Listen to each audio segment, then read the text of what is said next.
नमस्कार दोस्तों, समझते हैं सेडिक्शन लॉ के बारे में। राजद्रोह कानून क्या है, धारा 124 का ए में क्या है, कब किसी के ऊपर राजद्रोह का आरोप लग जाते हैं। तो शुरुआत करते हैं। तो सबसे पहले तो यह समझिए कि धारा 124 का ए में क्या दिया हुआ, ध्यान दीजिएगा। देखिए, धारा 124 का ए के अनुसार यदि कोई व्यक्ति भारत सरकार की घृणा करता है या अवमानना लाने का प्रयास करता है, किसी भी तरीके से बोल करके या लिख करके या संकेत के जरिए या कोई चित्र वगैरह के जरिए यदि अवमानना लाने का प्रयास करता है तो वो राजद्रोह का आरोपी हो जाएगा। ध्यान दीजिएगा क्या बोल रहे हैं। विधि द्वारा स्थापित सरकार के प्रति यदि आप घृणा लाने का प्रयास करते हैं, असंतोष फैलाने का प्रयास करते हैं, तो आपके ऊपर राजद्रोह का आरोप लग सकता है। और यदि किसी के ऊपर राजद्रोह का आरोप एक बार लग गया, ध्यान दीजिएगा, तो यह गैर जमानती अपराध है। आपको 3 साल से लेकर के आजीवन कारावास तक सजा हो सकती है, साथ में आपको जुर्माना भी हो सकता है। बड़ा इंपॉर्टेंट है, याद रखिएगा। सरकारी नौकरी आप नहीं कर सकते हो, ठीक है। देश से बाहर नहीं जा सकते हो, आपका पासपोर्ट ले लिया जाएगा, आपको पासपोर्ट बनेगा ही नहीं। और जब जब आपको कोर्ट में पेशी के लिए बुलाया जाएगा तब तक आपको जाना पड़ेगा।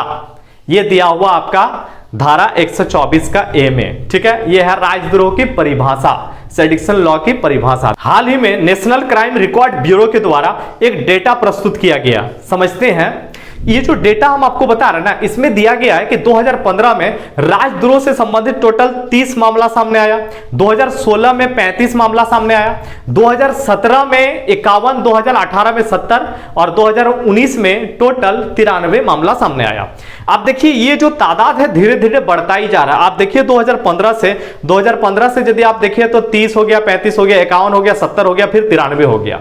तो कहीं ना कहीं यहां पे देखिए दिक्कत क्या है कि लोगों को जानकारी नहीं है इस कानून के बारे में कि धारा 124 का ए में क्या है, कि हम ऐसा क्या गलती करेंगे कि मेरे ऊपर राजद्रोह का आरोप लग जाएगा। इसके बारे में लोगों को जानकारी नहीं है। तो सबसे पहले तो लोगों को जागरूक करना चाहिए और इसके बारे में जानकारी मिलना चाहिए। अब हम लोग बातचीत करते हैं कि जो राजद्रोह का कानून है, क्या ये सही है, क्या ये रहना चाहिए कि नहीं रहना चाहिए। तो सबसे पहले तो हम लोग इसमें पक्ष में बातचीत करेंगे कि ये क्यों रहना चाहिए, ये क्यों जरूरी है।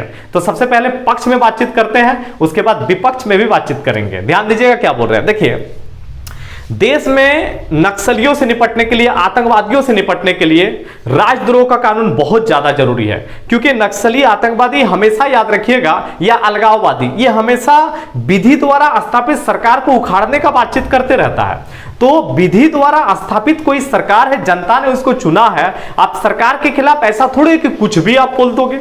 तो इसके लिए तो राजद्रोह का जो नियम है ये रहना ही चाहिए। दूसरी चीज क्या कि जब न्यायालय का कोई अवमानना करता है तो उसके लिए नियम है, उसके लिए दंड का प्रावधान है। तो कोई सरकार का यदि अवमानना करेगा तो दंड उसको क्यों नहीं मिलना चाहिए।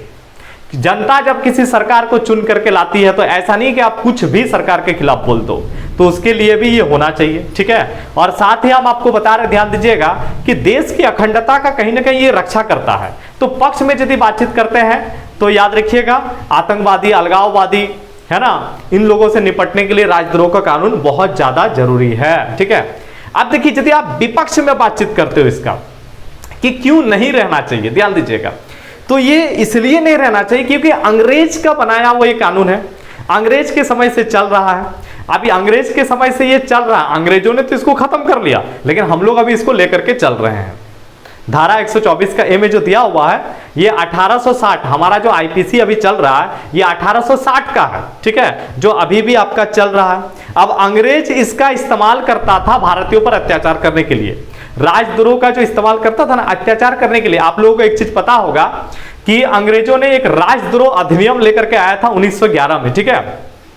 और ये अधिनियम इसलिए वो लेकर के आया था, ध्यान दीजिएगा क्या बोल रहे हैं, क्योंकि भारत के जनता ने मार्ले मिंटो कानून का विरोध किया था, जिसमें फूट डालने का काम किया गया था। मार्लो मिंटो सुधार जो 1909 में आता है, तो राजद्रोह अधिनियम 1911 में ला करके लाला लाजपत राय और अजीत सिंह को गिरफ्तार भी किया गया था। तो अंग्रेज हमेशा राजद्रोह जो है ना, ये भारतीयों के ऊपर अत्याचार करने के लिए इसका प्रयोग करता था, जो आज के डेट में आपका क्या है तो चल रहा है, जबकि अंग्रेजों ने इसको खत्म कर लिया, ठीक है। तो ये जो हम आपको बताएं पक्ष और विपक्ष में, तो ये रहना, यदि मान लीजिए हम एक बार में होते, क्या राजद्रोह का कानून रहना चाहिए? बिल्कुल रहना चाहिए, राजद्रोह का कानून रहना ही चाहिए, क्योंकि ये नहीं रहेगा तो अलगाववादी से आप कैसे निपटोगे?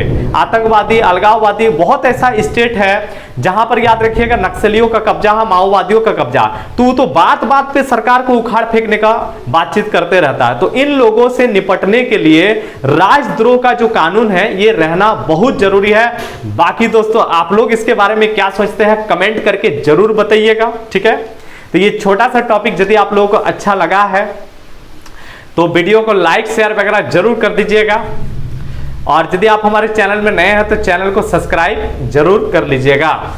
इसके अलावा एक इंफॉर्मेशन हम आप लोगों को देना चाहते हैं कि जेएसएससी का तो वैकेंसी आने वाला है, तो जेएसएससी का बैच जूम एप्लीकेशन में शुरू होने जा रहा है, ठीक है। न्यू बैच आप लोगों को झारखंड का स्पेशल क्लास मिल जाएगा, हिंदी का भी आपको स्पेशल क्लास मिल जाएगा, इसके अलावा क्षेत्रीय लैंग्वेज का भी आपको स्पेशल क्लास मिल जाएगा। तो जितना भी कोई भी चीज हो, चाहे आप जेएसएससी का क्लास करना चाहते हो या एसएससी जीडी का क्लास करना चाहते हो या जेपीएससी का क्लास करना चाहते हो, ये सारा क्लास अवेलेबल है। यदि किसी को क्लास करने का है तो डिस्क्रिप्शन में कॉन्टेक्ट नंबर आप लोगों को मिल जाएगा, उसमें कॉन्टेक्ट करके आप इंक्वायरी कर सकते हैं। तो दोस्तों मिलते हैं नेक्स्ट वीडियो में। जय हिंद,